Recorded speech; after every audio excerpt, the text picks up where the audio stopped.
Hi hello ಎಲ್ಲರಿಗೂ ನಮಸ್ಕಾರ. ಕನ್ನಡ ಕಿಚನ್ಗೆ ಸ್ವಾಗತ. ಇವತ್ತಿನ ವಿಡಿಯೋದಲ್ಲಿ ನಾವು ಅಮೃತದಷ್ಟು ರುಚಿ ಕೊಡುವಂತಹ ಬಾಳೆಹಣ್ಣಿನ ರಸಾಯನನ ಹೇಗೆ ಮಾಡೋದಂತ ನೋಡೋಣ. ಹಾಗೆ ಈ ವಿಡಿಯೋ ನೋಡ್ತಿರೋರು ಪ್ಲೀಸ್ ನಮ್ಮ ಚಾನಲನ್ನು ಸಬ್ಸ್ಕ್ರೈಬ್ ಮಾಡ್ಕೊಳ್ಳಿ, ಹಾಗೆ ಬೆಲ್ ಐಕಾನ್ನ ಕ್ಲಿಕ್ ಮಾಡಿ. ಬಾಳೆಹಣ್ಣಿನ ರಸಾಯನ ಮಾಡೋದಕ್ಕೆ ನಾನಿಲ್ಲಿ ಮೊದಲಿಗೆ ತುಂಬ ಹಣ್ಣಾಗಿರುವಂಥ ಒಂದು 7 ಬಾಳೆಹಣ್ಣನ್ನು ತಗೊಂಡಿದ್ದೀನಿ. ಬಾಳೆಹಣ್ಣು ಚೆನ್ನಾಗಿ ಹಣ್ಣಾಗಿದ್ದರೆ ಈ ರಸಾಯನ ತುಂಬಾ ರುಚಿಯಾಗಿರುತ್ತೆ. ಈಗ ನಾನು ಬಾಳೆಹಣ್ಣಿನ ಸಿಪ್ಪೆನೆಲ್ಲ ತೆಗೆದಿಟ್ಕೊಂಡಿದ್ದೀನಿ. ಇದನ್ನ ಒಂದು ಚಾಕುವಿಂದ ಈ ಥರ ಸಣ್ಣ ಸಣ್ಣ ಪೀಸಾಗಿ ಕಟ್ ಮಾಡ್ಕೊಳ್ತೀನಿ. ಆಗ ನಮಗೆ ಸ್ಮ್ಯಾಶ್ ಮಾಡೋದಕ್ಕೆ ತುಂಬಾ ಸುಲಭ ಆಗುತ್ತೆ. ಇದನ್ನ ಈಗ ಒಂದು ಬೌಲಿಗೆ ಹಾಕಿ ಅದಕ್ಕೆ ಒಂದು 2 ಸ್ಪೂನಷ್ಟು ಸಕ್ಕರೆನ ಹಾಕ್ತಿದ್ದೀನಿ. ಯಾಕಂದರೆ ಬಾಳೆಹಣ್ಣು ಸಿಹಿಯಾಗಿರೋದ್ರಿಂದ ನಾನು ಸಕ್ಕರೆನ ಕಡಿಮೆನೇ ಹಾಕ್ತಿದ್ದೀನಿ. ನೀವು ಸ್ವೀಟ್ ಎಷ್ಟು ಬೇಕಂತ ನೋಡಿ ಈ ಸಕ್ಕರೆನ ಹಾಕ್ಕೊಳ್ಳಿ. ಇದನ್ನ ಈ ಥರ ಚೆನ್ನಾಗಿ ಸ್ಮ್ಯಾಶ್ ಮಾಡ್ಕೊಳ್ಬೇಕಾಗತ್ತೆ.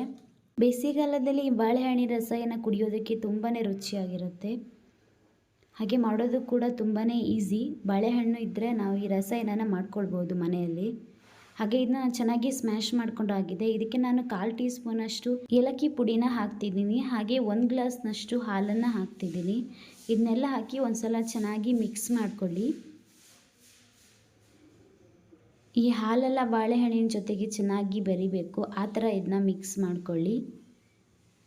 ಇದೀಗ ನಾನು ಚೆನ್ನಾಗಿ ಮಿಕ್ಸ್ ಮಾಡ್ಕೊಂಡಾಗಿದೆ. ಇಷ್ಟು ತಿಕ್ಕಾಗಿದ್ದರೆ ಸಾಕು. ನೀವು ಕನ್ಸಿಸ್ಟೆನ್ಸಿಯಿಂದ ನೋಡಿ ಇದಕ್ಕೆ ಹಾಲನ್ನು ಹಾಕ್ಕೊಳ್ಳಿ. ನಂತರ ಇದಕ್ಕೆ ನಾನು ಸ್ವಲ್ಪ ಗೋಡಂಬಿನ ಕಟ್ ಮಾಡಿ ಹಾಕ್ತಿದ್ದೀನಿ.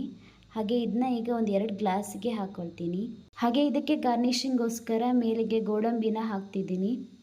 ನೀವು ಡ್ರೈ ಫ್ರೂಟ್ಸ್ ಯಾವ್ದು ಬೇಕಾದರೂ ಹಾಕ್ಬೋದು. ಈ ರಸಾಯನ ಕುಡಿಯೋದಕ್ಕೆ ತುಂಬಾ ರುಚಿಯಾಗಿರುತ್ತೆ. ಇದಕ್ಕೆ ನೀವು ಸಕ್ಕರೆ ಬದಲು ಬೆಲ್ಲ ಕೂಡ ಹಾಕಿ ಇದನ್ನ ನೀವು ಮಾಡ್ಕೊಳ್ಬೋದು. ನೀವು ಒಂದ್ಸಲ ಮನೆಯಲ್ಲಿ ಮಾಡಿ ನೋಡಿ, ಹೇಗೆ ಬಂದಿದೆ ಅಂತ ಕಮೆಂಟ್ ಮಾಡಿ. ನಿಮಗೆ ಈ ವಿಡಿಯೋ ಇಷ್ಟ ಆದರೆ ಪ್ಲೀಸ್ ಒಂದು ಲೈಕ್ ಮಾಡಿ, ಶೇರ್ ಮಾಡಿ, ಕಮೆಂಟ್ ಮಾಡಿ. ಹಾಗೆ ನಮ್ಮ ಚಾನಲನ್ನು ಸಬ್ಸ್ಕ್ರೈಬ್ ಮಾಡಿಕೊಂಡು ಸಪೋರ್ಟ್ ಮಾಡಿ. Thank you.